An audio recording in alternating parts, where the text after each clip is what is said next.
Welcome to the Exam Study Expert Podcast, helping you ace your exams at school and university through the psychology of high performance and the science of studying smarter, not harder.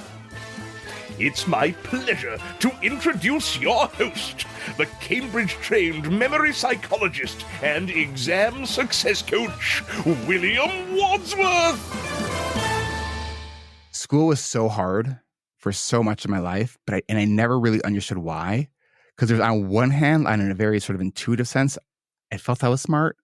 But if you looked at my grades and academic records and the teacher reports, things like, if he applied himself, he could actually do something. Oh, he doesn't put in the effort. Oh, he needs to turn in his assignments. Oh, disorganized. He needs to get his stuff in on time. Like, I look back at my records, like, how did nobody see that I had ADHD? I mean, it was all right there. That was Eric Tivers from ADHD Rewired, talking about his childhood experiences with ADHD. Attention Deficit Hyperactivity Disorder, or ADHD as it's better known, affects between 5 and 10% of adults and children around the world, depending on which study you read and which country you look at. So it's a fairly common form of neurodiversity, and so a really important one that we wanted to cover as part of this little mini-series on neurodiversity, partly because it affects so many people, and partly because it has such a direct impact on our ability to study. If we're struggling to concentrate because we keep getting distracted and our mind wanders off, it makes it hard to focus in class and hard to focus when we're doing our independent work at home. In the conversation you're about to hear with Eric, we understand ADHD in a little more detail, as well as talking about a whole range of practical tips and tricks you can use to help you overcome some of the challenges if you have ADHD. And even if you don't, many of Eric's tips are fantastic advice for anyone, even if we don't have ADHD, because they're just great advice for helping us stay focused, stay productive, and stay in control. So without further ado, let's meet Eric and get right into today's conversation. Well, hi, my name is Eric Tivers. I am a licensed clinical social worker by training, an entrepreneur turned coach. I run the ADHD Rewired podcast. We have an intensive coaching group program for adults with ADHD. And we also have a virtual co-working community for adults with ADHD, and we do a lot of college students in there as well. I also have ADHD myself, which may be my top qualification for what I'm doing here. I'm in the U.S. I am an avid pickleball player, motorcycle rider, fan of the band Fish. I've seen them like 50 times. In a nutshell, the highlights of kind of who I am. Amazing. Well, it's so great to have you here. Really excited to dive into the conversation today. So I thought we could open and talk a little bit about the symptoms of ADHD. And, as you mentioned, you yourself have ADHD. So maybe you could talk about the sort of symptoms you first experienced, and are those sort of typical symptoms? What do you classically see in, the wide variety of adults that you meet through your coaching? So I was diagnosed when I was 19, shortly after my disastrous first year of college. When I was a kid, my quote unquote diagnosis was lazy, which I know that a lot of people with ADHD, especially who present more with the inattentive presentation, because you can have ADHD without the H, which is a little weird. Some people call it ADD, but they don't really call that anymore medically. So like for me, one of those big like aha moments, I was talking to a friend at the time, and this was like, I was trying to figure out, all right, what am I going to do with my life now that I almost failed out of college? They were telling me that they were diagnosed with ADHD, and they were telling me about it. And it was one of these moments where I felt like someone was inside of my brain and they're just describing my life experience. And it was that one of the biggest things had to do with when they were describing the difficulties they had when reading. The way I experienced reading prior to diagnosis and treatment, because I started taking medication and have continued to take medication for ADHD. I'd start reading, and within the first paragraph or two, something I read would trigger a thought about something, that was maybe tangentially related. And then that thought might trigger 2 other thoughts. And now I have a whole stream of like 10 different thoughts going on at once. I'm still reading the words on the page, but not processing any of it, right? I get to the end of what I was supposed to read, and I literally have no idea what I just read because I was thinking about all these other things. So that was like one of the big things.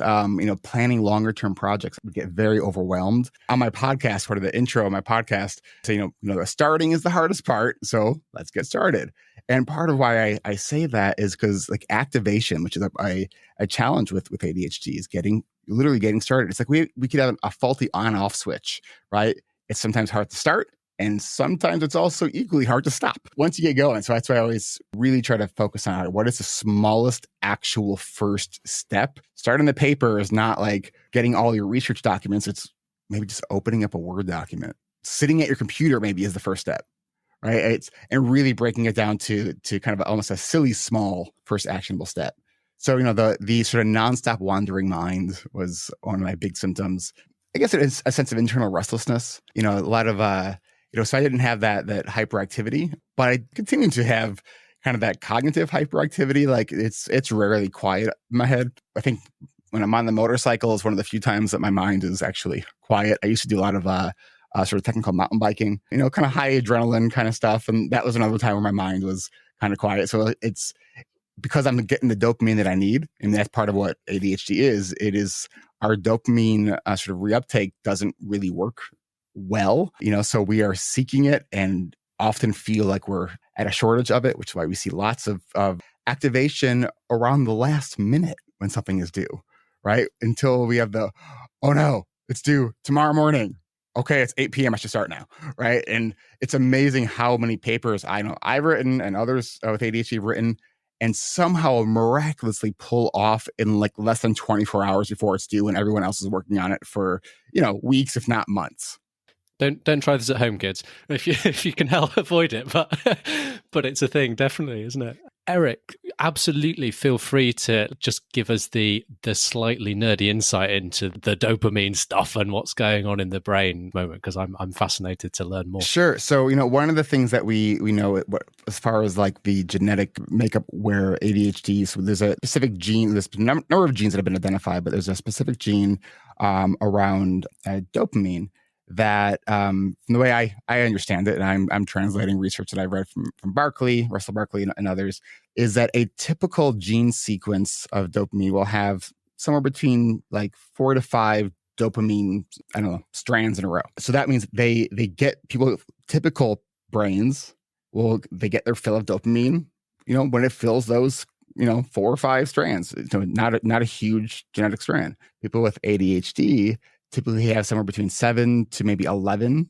So we need more of that in order to feel the same thing, because dopamine is it's a feel-good hormone. It's that neurotransmitter that helps with learning, with motivation, with activation. It's the stuff that it's kind of like the stuff that makes life worth living, I used to joke when I was an undergraduate psychologist, like, the answer to any exam question on psychology was, we're not quite sure yet, but probably got something to do with dopamine.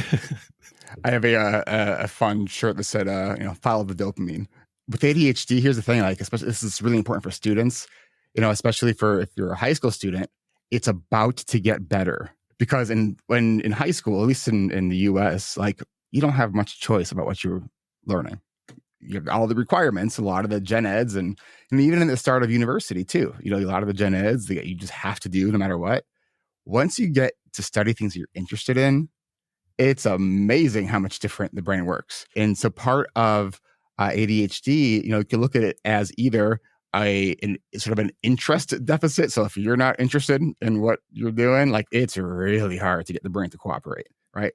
However, if you are interested in what you're doing, bombs can be going off all around you. And if like you're into it, you're into it. It doesn't even matter what's going on around you, And so it's where hard work feels pleasurable because you're getting that sort of natural release of dopamine because you like what you're doing. So I always think it's easier to be an adult with ADHD because you have more choices. It doesn't mean that adulting is easy, but but you do have more choices compared to when you're a kid, and it's just all laid out for you, whether you like it or not. Why do I have to do this? Because it's on the exam. I think that's a really important distinction, topics you're interested in versus topics you're not interested in. So I was talking to a student the other day and she was getting so frustrated because she was saying, and if I know that I can sit down and focus for English, why is it that every time I sit down and try and focus for maths, it's difficult? It does get easier, but what can you do right now? When it comes to like what's boring, we have to find a compelling why, even if we have to engineer that why.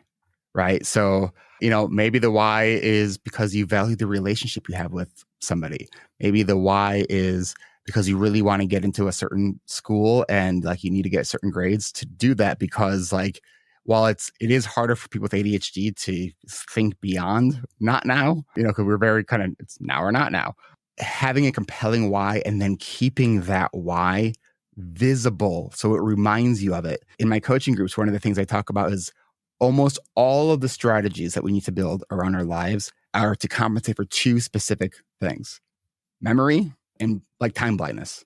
So, people are like, well, what about motivation? And like, oh yeah, I would absolutely clump that with memory, because at the moment when we maybe started something or decided, yes, I'm going to go after this thing, we know the why, but that doesn't mean we remember the why even tomorrow, right? So like I tell people, like when they're making their to-do list, don't just put the what, include the why this thing matters.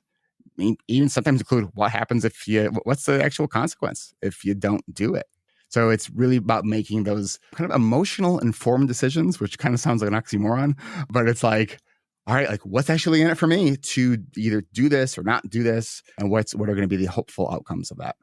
And I really love that phrase you use, like making things visible. Sometimes when we talk to students with ADHD, they say, as soon as it's not in front of me, it doesn't exist. Out of sight, out of mind. Awesome. Absolutely. And that's something where, that can actually be, almost like a superpower. If you're feeling really overwhelmed with how much you have to do, it's great that as soon as it's not in front of you, you can just focus in on one thing. But again, like you said, if the why is suddenly not visible, it doesn't exist. And then that motivation for getting your task started is just gone. So I was really interested in the idea you were speaking about right at the beginning, reading and then your mind going off in all sorts of directions. And this is another thing that came up in conversation the other day with a student. She was saying, I actually find, sitting in class or even sitting down for revising, because my mind goes off on so many different tangents and I find so many more things interesting, I feel that I end my session knowing more about everything I don't know. And actually, I've completely forgotten the thing I've sat down to try and learn. So if we're thinking about students sitting in a classroom, you work with adults, how do they stay focused in meetings and sitting in the office? How do they try and stay on track on that one task? So there's a strategy that I've been using for almost 2 decades now. When I'm at the computer, because there's a gazillion and one distractions at the computer, I will take 2 sticky notes, each on the corner of my screen. So it's just a teeny bit like in the way, but like I can still like adjust the screen so I can still see everything. On one note, I tell myself, what am I actually doing right now? On the other note, I tell myself, what am I not supposed to be doing right now? And so because like scope creep is a real thing with ADHD, because of our sort of divergent thinking styles, which can be great when it comes to like creativity. When you are trying to get a project done or have a specific like goal-oriented task in mind, kind of exploring around the edges isn't always helpful or productive. It's almost like our mind can't help it. So we need that sort of almost as horse blinders on, like, this is what we're doing. This is what we're doing. This is what we're doing. Nope, we're not doing that. This is what we're doing. So it seems kind of funny in some ways, but it's actually really, really helpful, because it is amazing how often I catch myself going, nope, that is not what I'm doing right now. Directing my attention back to whatever it is I am doing. If you're in a meeting, maybe it's, I'm an advocate for keeping notes, and notes can literally be not even notes that you're planning on going back to later, notes for the thing that's in your mind right now that you don't want to forget, literally a word. So once a week, I actually go through my desk and I just throw all these sticky notes that have scribbles on them that I can barely understand what any of them mean. But what that is just a placeholder for a little bit of working memory, right? So I don't forget the thing, because I want to be able to pay attention to what's happening. Because what often happens, people are spending so much time and effort trying to remember what they are saying. Meanwhile, they've kind of lost track of the conversation, or because they know it's hard to remember what they were trying to say, they'll interrupt. And then that's not always received very well, because, in polite company, interrupting is kind of rude. I love that idea of like just keeping a piece of paper next to you every time you have a distraction, almost like mindfulness. You acknowledge it, you put it down, and then you try and go back and stay on track. I think that's a really good technique. It allows you to sort of get a little bit of like fiddling and distraction in, instead of just trying to stay still and just listen to one thing at once. We sort of use a variant on that with some of our clients. Often it comes up at sort of university level and beyond in particular, when it's that rabbit hole problem is just enormous. You could go down so many little rabbit holes branching off from the core subject. And yeah, we'd sometimes suggest to students, similar to your advice, I think, just writing a list of those rabbit holes as they come up, write down those ideas as they come up. That sort of helps the brain let go of them in the moment, I think. And then, hey, actually some of them, to be fair, could be good ideas that you might actually want to spend a bit of time researching later. But then, you can review that list later on in the day once you've got a little bit of psychological distance with a little bit more detachment from it. I think it's a great practice to have some people call it a parking lot. Great idea, brilliant idea comes to you. Like, you don't want to lose that. Great. Don't lose it, but don't go explore it either. Like, write it down and then come back to what you're doing. Some of the times you look back at that list, you're like, oh yeah, I do want to actually explore that. That is a good idea. Other times you look at it like, why would I want to do that? So it's, but it's about being clear with your intentions in that moment. And I think also acknowledging like the lure of the shiny, the new idea, actually, put it in the parking lot rather than chasing after it. Gets back to what you were talking about with, your mind going off and reading. If one technique is having the post-it note saying, okay, don't explore these ideas. Well, the flip side of that is, if you actually want to stick on target and the thing in front of you isn't novel, isn't exciting, are there any techniques students can use to try and increase their interest in a topic that they might otherwise just find, for the want of a better word, slightly pointless, slightly boring? So I got a couple of things on this. One of the things that I learned on how to create novelty was forget about grades and focus on learning. Stay curious, explore, find the areas that are interesting and go in deep. I was in my undergrad 20 years ago, but like I would research, find like videos or articles that explain topics that like were just boring to me in like ways that were more fun. And I think now with the tools that are available, there's even more things that I could probably do that would make things more fun. Let's say you have a student who's trying to, they have to learn some history lesson and it's dry and it's boring and blah, blah, blah. Throw the text of that history lesson into like Chat GPT and tell it to like, make it rhyme or turn it into a rap in the style of whoever you like. All of a sudden now that is fun and clever and now memorable. I mean, that's what a great way to learn. Like make it so it really activates what your brain needs. And I think the other thing that I think is so important that for any kind of student to understand that studying does not just mean reading your textbook. That is not studying. Reviewing your notes is not studying. You need to actually be able to have a gap between a piece of information and be able to fill in the gap. Otherwise, you think you know it because you're reviewing it and it seems familiar, but that's not how it's going to be presented. And you want to be able to really understand the topic. So often we see students and they think, well, when I'm reading this textbook, I have the sense of familiarity. So obviously I remember it. And it's, it's exactly like you said, right? An exam is not testing, are you familiar? It's testing, can you recall it? Can you understand this information and apply it somewhere new? Yeah, I loved your idea with ChatGPT and making information fun, making learning fun. If the format you're trying to learn in isn't working, choose a new one. So, there's so many like inspiring lectures on YouTube. There's podcasts that you can put on, taking information in a slightly different way. We're big proponents of using flashcards. And so sort of gamifying your revision. It's so old school. And yet I think it's still one of the most effective ways to really learn. I mean, I should have bought stock and flashcards when I was in college and grad school because it was the shoe boxes full I had was unbelievable. Because it's, when you learn about like, spaced repetition and, there's a science to it. When you figure out what actually works, like who doesn't like to be effective with what they do, right? Like, sure, like maybe we're not the fastest, studiers or whatever, but like when you find what works, that feels good. And you're going to want to rinse and repeat that method. And these days, there's so many different variations on that theme. If you prefer doing it digitally and sticking it into something like Quizlet or Anki, like those tools are great. And I've got my shoebox. I still pull it out from time to time, sometimes to show people. It's shoebox full of paper flashcards from my own undergrad days. And you're absolutely right. It works a treat, and it's something we talk about a lot here on the podcast. Effective ways to learn. And you mentioned memory was kind of one of the core challenges with ADHD. Is there anything else you'd sort of suggest people think about when it comes to effective learning strategy and kind of overcoming those memory difficulties? I think part of it is trying to figure out how do you best retain information, and also like when do you best retain information?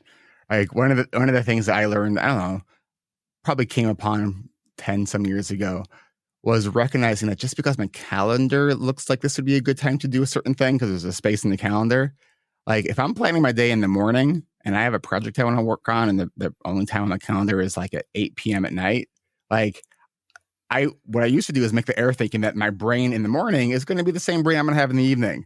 And then I would sit there and wonder, how come I keep avoiding this thing? It's like, oh, because I'm done for the day. I'm drained. I don't have the executive function left anymore to do this thing. So I think it's like being aware of energy levels, like cutting sleep is not a good strategy. You mentioned longer projects as being a bit of a challenge, how to sort of manage your time over those kind of big, hairy, unstructured projects, and the risk of leaving everything to the last minute. Any tips for that? Yeah, this was actually something that I learned during my undergrad that I kind of figured out after I was getting tired of the panic, like that due date way closer than I thought. So it starts with putting everything that you have from your syllabus into your calendar where you feel comfortable throwing away your syllabus. Extracting that much information, from breaking down what you have to be reading to when you're working on papers, when you're studying. I'm a huge proponent of both Google Doc or Google Calendar or any kind of online calendar for this stuff, but also those dry erase calendars, like the 4-month where you can see a whole semester out. You need to consider one of them your master, and I definitely recommend the online versions of it because it goes with you, right? And the other is just a visual cue, right? And so really having a very sort of hard, fast rule, like it doesn't go on the dry erase calendar unless it is already on my digital calendar. Because all through my academic stuff from undergrad to grad school, I always had a 4-month dry erase calendar right where I was doing my studies. So the first couple of days of a semester, I would spend hours and hours and hours and hours kind of data mining all the information I would need. Done date for something needs to be different than the due date for something. Because without fail, technical and issues will happen. Your printer will jam. The internet goes out. It's almost like front end cramming, right? It's like spend as many hours as you need to fully understand what it is you need to do. So for the long term project stuff, because otherwise it's, if you're just looking 1 week at a time, like that's not going to be enough for some of these long term projects. Planning your week, time travel every week. Look 4 to 6 weeks out every time you're doing your weekly planning.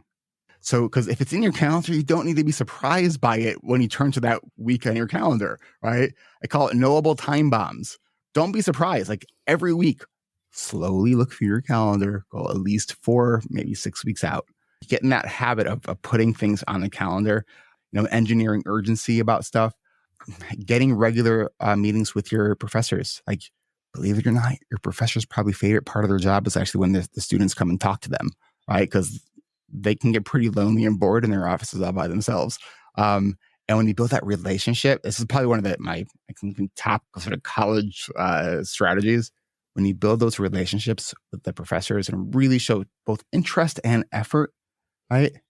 Keep in mind, like, sure, your grade is based on, the cumulative scores and of everything, but there's a human being that's entering those grades, right?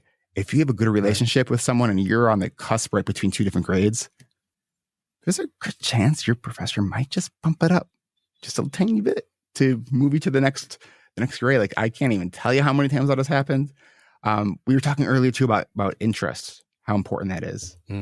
I think that I negotiated every single paper that I had to write to bet with my professors through my undergrad and grad school to bend it to something I was a little bit more interested in. And that to me was one of the most powerful strategies, because I figured out kind of early on, my brain just doesn't work if I am not interested in this thing, right? So how do I figure out how to make this more interesting to me? And that worked. That self-advocacy piece is huge. I was recording a podcast. I recorded it yesterday. I broadcast today.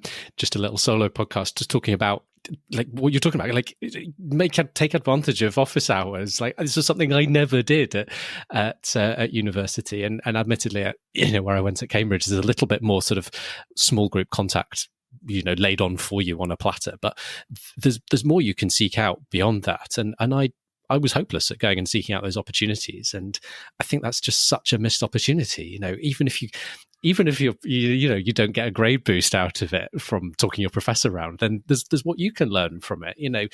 Those little ways of thinking about like what the professor wants to see on the exam paper, like the way they want you to structure your argument, like all that stuff. Just, you might not be picking it up explicitly. You might almost just be soaking it up by osmosis, but like it's so, so helpful. Even, I remember in my first year, a lot of students would hang around at the front of the podium at the front of the lecture hall. 300 students would stream out the back doors, and like 5 would go to the front and stand around the podium, including one of my friends. And I kind of looked on in disgust and horror and headed out the back door with everyone else. But in hindsight, I wish I'd gone and stood at the front, even just to listen, because there'd have been so much like little gems, little bits of gold. And, even if I was just listening to what other people were asking and how the professor was responding, like I'd have just taken so much from that. Even just like 5 to 10 minutes at the end of a lecture would have been so helpful. Wish I'd done that. Yeah, and I found it too really, really helpful to try to get a seat in the front of the class as well, because that's sort of like it eliminated the option for me to kind of tune out and like distract myself if I was bored. Right? It was sort of creating that accountability. It's like, all right, I got to pay attention. I got to participate here. I can't, just let my mind wander. Yeah, good tip. Good tip. I think also sitting at the front of the class is something where, we've talked a lot about like internal distractions, like your mind wandering, holding yourself accountable for not zoning out, but also, you're also decreasing your chance of external distractions, right? If you sit near a friend, they're right there, you want to turn around and talk to them. But if you're at the front, you're right under the teacher's nose. You've, like you said, right, you've held yourself accountable, you've planned ahead and sort of said, okay, not today, distraction. I'm sitting away from you. Yeah, it's in a sense, it's simple math, right? Like, move away from as many distractions as you can. You decrease the things that can distract you. Absolutely. So something I thought you might have some interesting insights in is the big thing students talk about in revision, especially our students with ADHD, is just initiating a task. Like they sit down and they know what they're meant to be doing. They know which method they're going to be using to revise, but it's actually just getting started. Do you have any sort of top tips about, getting that slightly underwhelming task started?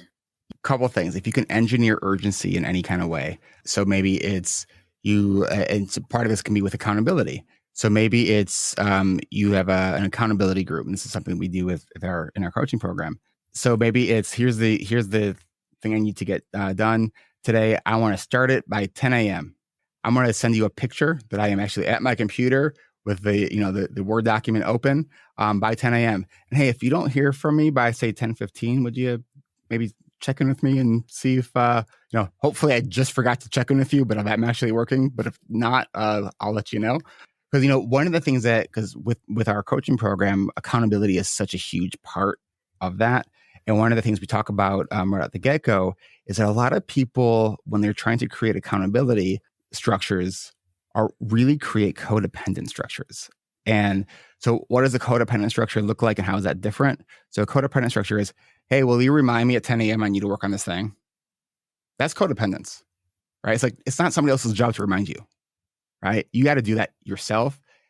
You can say, I want to report to you that I've started, and will you kind of be that safety net? So just in case I somehow got distracted and forgot about this thing, like, we check in if I don't check in at that agreed upon time, right? So I think that's a really huge thing, and really just like focusing on starting.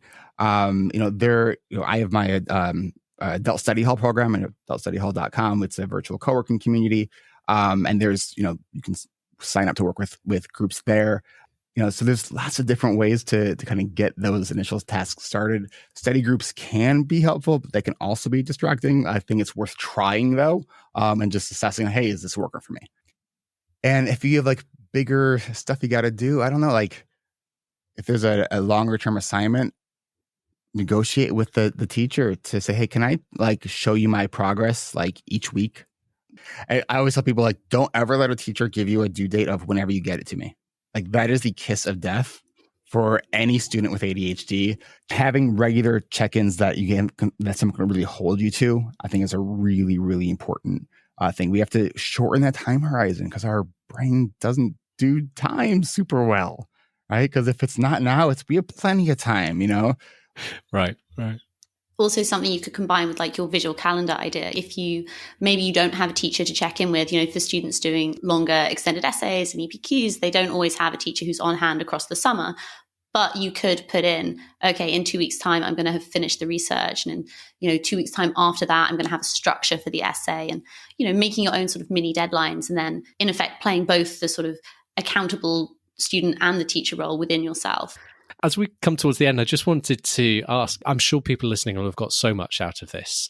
Where do we go for more? So you mentioned that, your own podcast, your coaching program. Yeah, tell us a little bit more about the various places people can go. So my website is ADHDrewired.com, where you can find everything. So we actually have a podcast network. So we have a couple other podcasts on our network. We have our ADHD Rewired's coaching and accountability groups. It's an intensive 10-week, 3 times a week online program. Really, it's about community. It's about connection. It's about accountability. It's not just about getting things done.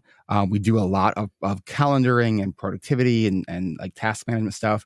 But that's sort of like the in-between stuff that holds, like, because connection is so important in this work, to realize that like our brains just work different and we just need different kinds of supports. We have a lot of great abilities. That's part of what our coaching program is. So you can find that on the website at ADHDrewired.com. Co-working community you can find Adult Study Hall. There's a link on there. But if you want to learn more about what we're doing, the website is the best place to go at ADHDrewired.com. Well, we'll link that up in the show description. Eric, I'd love to just close out with your number one tip that you wish you'd known back when you were 18 years old. I think if my current self can go back to my sort of 17, 18, 19-year-old self, I'll probably tell myself that, like, you're going to figure it out. It's going to be hard. You're going to hit a bunch of roadblocks and bumps, and you're going to fall sometimes, but you're resilient, and keep getting back up and don't miss the opportunity to learn from failure. That's great advice. This has been so much fun. Thank you once again. And we'll talk soon. Thank you. This was a lot of fun. I appreciate it. Well, thanks again, Eric, from the ADHD Rewired podcast, ADHDrewired.com, as well as my co-host and partner here at Exam Study Expert, Dr. Alix Hibble, my co-host for the Neurodiversity series. Do join both of us again next week. Well, actually, it'll be just Alix taking the floor next week. I will be topping and tailing the episode, but Alix is leading the episode herself. We're going to be finishing off the Neurodiversity series with a final installment on autism and autism spectrum disorders. So do join us again next week for that.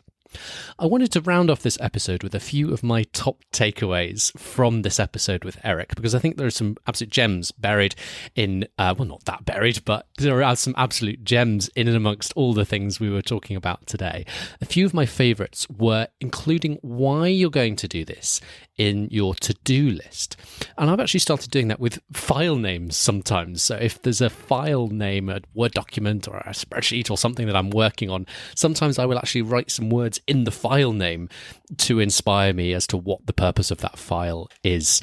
So for example, if I was working on an essay, I might write, the name of the essay, and then I might append to help me get a 4.0 GPA in my final assessment, or whatever your goal with that file is. I also really like that strategy of the stickies to stay on task. One note that says, what am I supposed to do? The other's what I'm not supposed to do.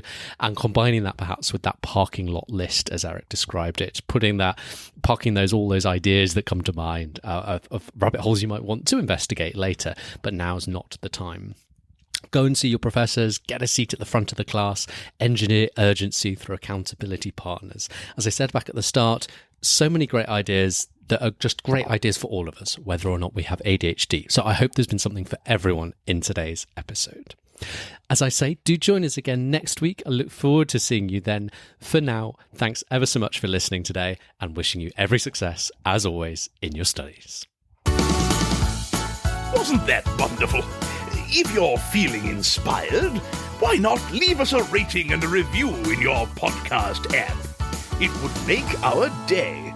Thanks again for listening, and see you soon.